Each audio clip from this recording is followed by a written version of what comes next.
Halo teman-teman, gimana jadinya jika ada seekor serigala yang sangat menteror ya, menteror sebuah negeri guys ya. Dan serigalanya itu bukan serigala biasa guys, serigalanya itu besar dan juga pembunuh, sehingga banyak banget korban ya yang dibunuh oleh serigala itu ya guys. Yuk kita langsung aja masuk ke film Perjanjian Ras Serigala.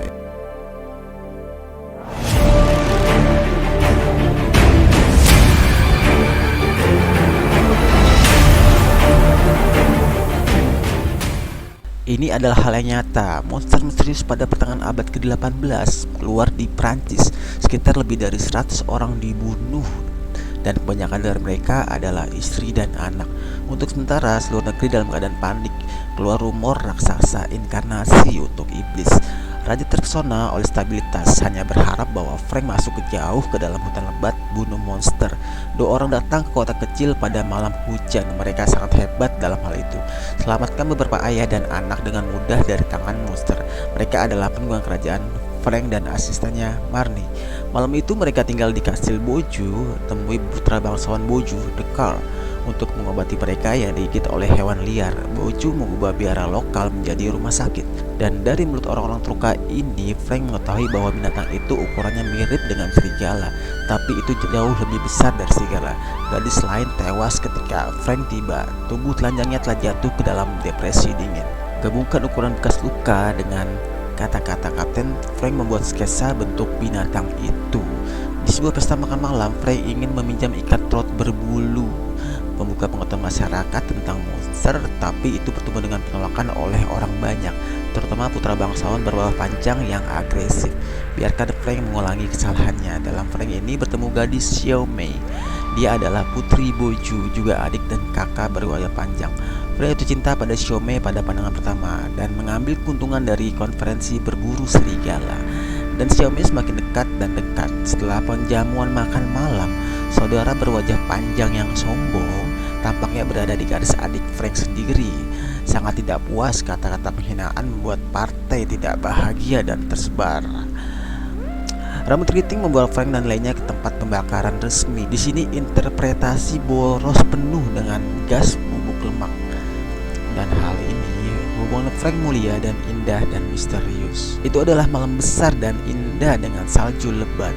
Ada masyarakat yang terluka. Tanyakan Frank tentang hasil penyelidikannya. Frank membantah kemungkinan bahwa monster adalah serigala dan dalam resiko. Dia punya gigi logam dari monster, jelas. Mungkin ada kemungkinan manusia di balik cedera monster, tapi para bangsawan tidak peduli apa kebenarannya. Mereka hanya ingin tahu kapan bisa menangkapnya. Untuk mengatasi peranan raja, satu muka merah makhluk besar bentuk serigala hitam muncul di depan semua orang. Dia adalah monster pembunuh orang. Semua orang mengira monster telah mati, tapi hanya Frank yang tahu ini adalah kerjaan kekuasaan. Arti palsu untuk memenangkan massa. Ada lagi pengembala wanita. Frank kembali ke Gigalfolgian lagi. Kali ini memutuskan untuk mencari tahu menghabiskan monster. Setelah menghubungkan lokasi di mana semua monster muncul, Frank menemukan tempat penting. Sangat mungkin itu adalah tempat persembunyian monster. Monster seperti mendapat kabar malam itu. Mulai saja pertemuan dengan Frank yang berkencan dengan Xiao Mei. Frank mengambil tombak untuk melawan monster itu, namun kekuatan itu dipilih dan langsung terbang keluar dari atas. Anehnya, monster menakutkan itu malah di depan Xiao Mei menyimpan cakarnya, dan kemudian monster itu mundur.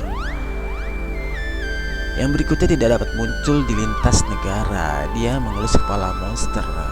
Frank, Marnie, Curly melakukan penyelidikan, memastikan di belakang monster ada yang sengaja menakut-nakutkan orang.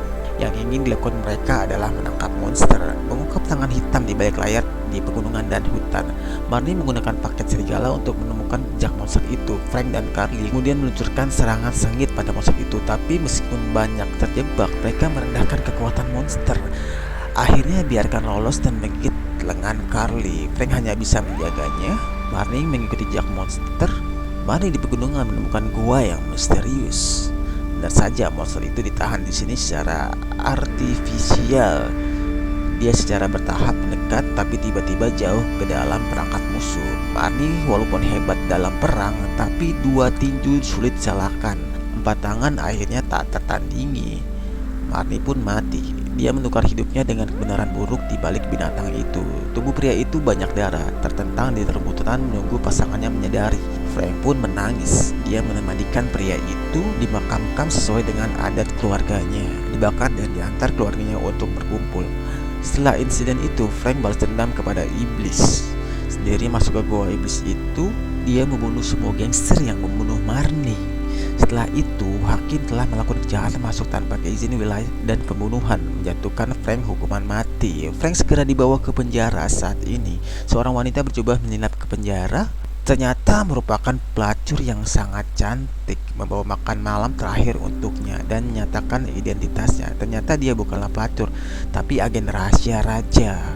Dia mendekati Frank untuk mengetahui masalah survei monster itu. Sejauh ini dia sudah mengumpulkan bukti. Di belakang masalah monster merupakan senyuman jahat dari Tian Xinghui, menunjukkan mereka menggunakan keterangan monster untuk berpisah. Jarak rakyat dan raja akhirnya mencapai tujuan. Frank ingin berbicara, tetapi untuk sementara dia jatuh ke tanah dan kehilangan tanda-tanda kehidupan. Dia untuk mengadakan pemakaman sederhana, dan di malam itu menyuruh orang untuk menggali kuburan Frank. Pandangan berubah dalam kastil. Kawa berwajah panjang sebenarnya memiliki salah dengan adiknya. Ternyata dia suka sama Xiaomei. Jadi sebelumnya daripada Frank mendekat, dia baru merasakan semakin tidak puas. Sekarang Frank sudah tiada. Dia bisa melakukan sesuka hatinya. Maka tidak berpaling dari adik, kakak berwajah panjang segera memalingkan wajahnya dan bersiap untuk bertarung. Dia juga membuka rahasia yang tidak diketahui orang. Ternyata dia adalah penguasa Tian Xinghui. Monster itu adalah monster Afrika. Dibawa pulang olehnya dan memakai baju besi. Membunuh orang, untung ayah tepat waktu. Baru menghentikan terjadinya bencana. Perilaku religius menjadi lebih buruk setelah kematian Frank. Tian Xinghui merekrut orang percaya untuk berkumpul untuk membahas rencana. Pada saat itu, Frank keluar tiba-tiba dan dengan sekelompok pria dan kuda. Rupanya dia tidak mati. Wanita itu menggunakan makanan untuk membuat Frank pura-pura mati, berhasil lewat dari hukuman mati. Akhirnya diam-diam merencanakan cara membunuh pertemuan kebangkitan. Frank membuka rencana jahat kakak berwajah panjang dan ada pertarungan sengit dengannya. Akhirnya Frank membunuh sendiri kakak wajah panjang itu dan dengan wanita itu menang. Menangkan kontroversi monster ini sampai akhir cerita. Frank membawa Xiaomei berkeliling dunia.